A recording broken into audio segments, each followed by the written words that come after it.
this is interesting. Look.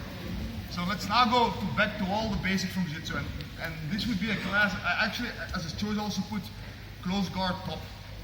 I'm gonna give a quick review about it and then my take on it with the triangle. Look. So classically, what we are being taught always is to put two lapels in one hand. Correct me if I'm wrong at some point. If I say break, that's not how I learned it, then you can stop me. So you put your both these in one hand. My toes should be in the mat, by the way, but I have problems with my toes. I've never been able to do it. So if you can put your toes in the mat, I can't. That's a problem. You put your both lapels in one hand. See? You take the belt or the pants or whatever you can get. Put some pressure forward. Put the knee in. Start opening it. Correct? That would be one. The second one would be you wait for him to grab something. Well, grab me here now. You go for it. Well, you have to break the grip then. I want to control one hand. Go up, windshield wiper, stand up, go over, open the legs, right? Every single time we do that, we put ourselves into his open guard again. Think about this, please. Look, if I walk away over here, grab my both hands, please. My both hands, or one, as you wish. Close your elbows, and now put your both feet on my hips. Did I improve my position or make it worse? Why is that? Your hands are vulnerable.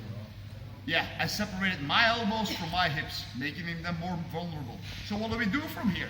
There's two options. Keep everything, brace yourself a bit, please. Connect, connect. No, knees connect. Yes.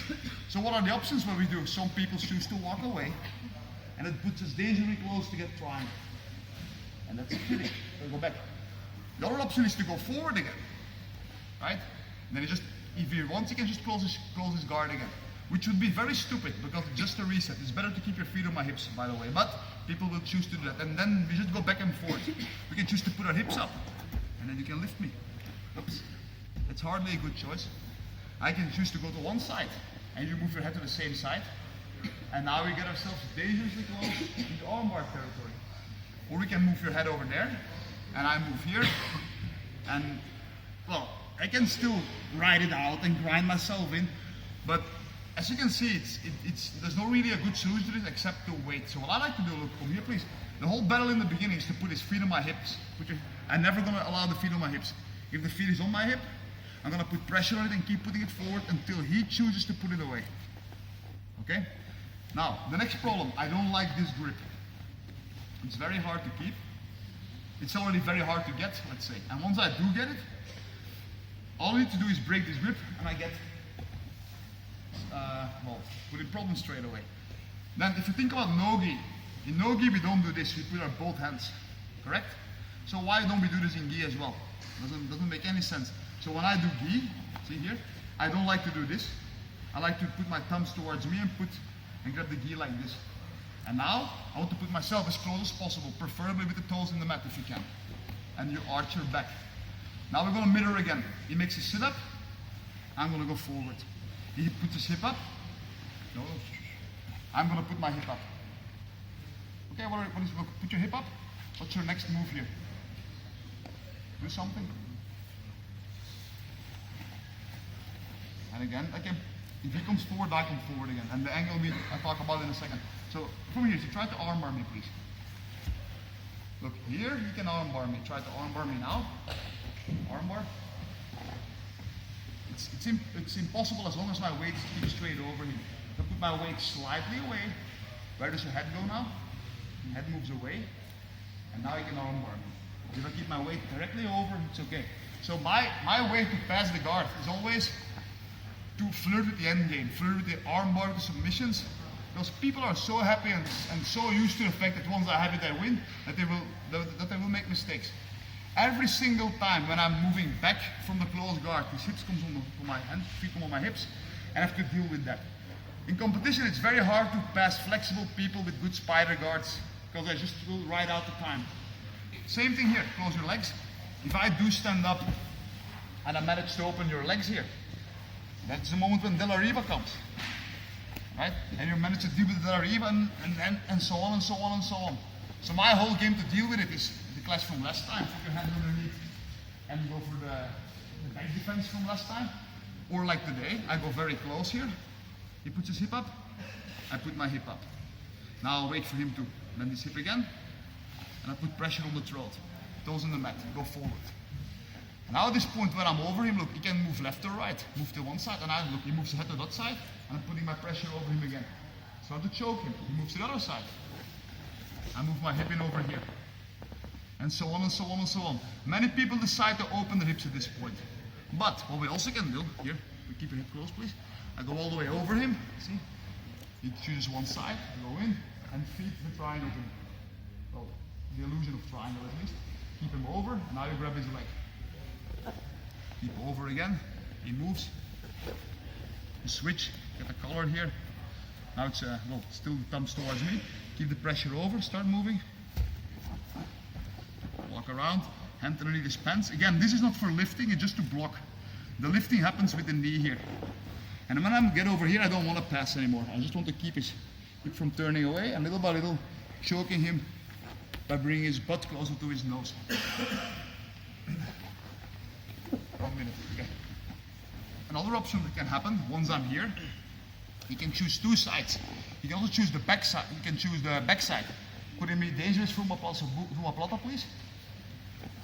I can walk over here, and as long as I stay with my weight over him to try to move, it's going to be hard. And I can stack him in this direction as well. Same thing, I wait here until he chooses the side with his head. You can start passing from here. I'm going a bit quicker over this now because time is running short. Come close again. Another thing I want you guys to try when you're rolling, for example, butterfly. I want to try to do these kinds of things. Put your hands on the floor, go over, keep your hip low, put your weight over. So try to bring me out of balance here, please. You can still stay close. Problem always happens when you move one limb away. See, now we can start bringing me out of balance. Nope, didn't pay attention to that. Look, if I'm going to sweep it to that side, what is the first thing that moves?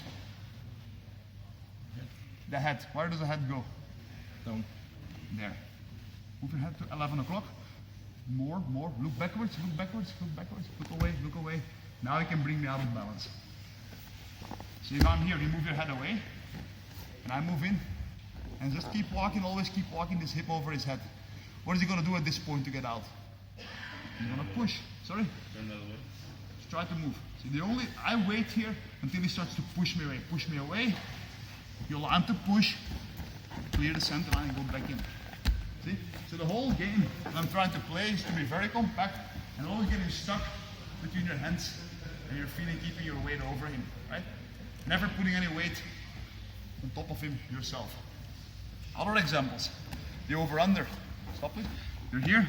Try to get your nose on the floor and walk as high as you can. Okay. Lift me up.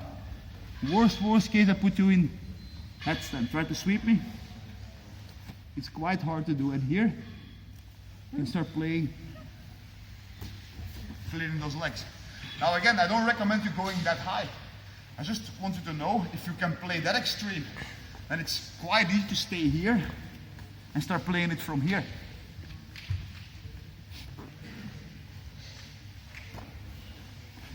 And this is part of another class. 1 minute. Are there any questions about this? About anything else which I've shown? Or about anything really? Yes? If he's stacked and he doesn't turn his head to one side, can you force his head yourself? Yes and no.